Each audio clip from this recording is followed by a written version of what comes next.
In this video on DelphStack, I will show you how to fix the Black Ops 7 login error code, where it says, "We could not sign you in to Xbox Live on PC." First, close Black Ops 7 completely.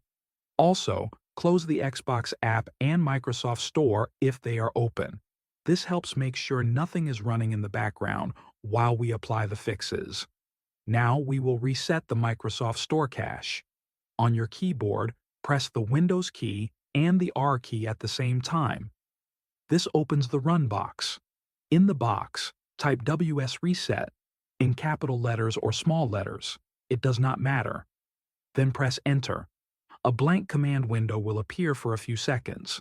Do not close it. The Microsoft Store will open automatically once the reset is done. When the store opens, you can close it. This step clears corrupted cache files that can block Xbox Live sign-in. Next, we will check your date and time settings.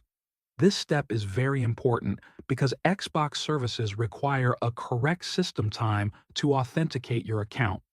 Right-click on the clock in the bottom right corner of your screen. Click on Adjust Date and Time. Make sure Set Time automatically is turned on. Also, make sure Set Time Zone automatically is turned on. If these options are already enabled, turn them off, wait a few seconds, and turn them back on. Then click Sync Now if you see that option. This forces Windows to update the correct time and date from the internet.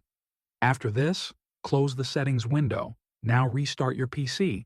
This step helps apply all changes properly and refreshes Xbox services in the background. Once your PC starts again, open the Xbox app first and make sure you are signed in. Then launch Black Ops 7 from the Xbox app or your desktop shortcut. In most cases, the error should now be fixed. Thanks for watching.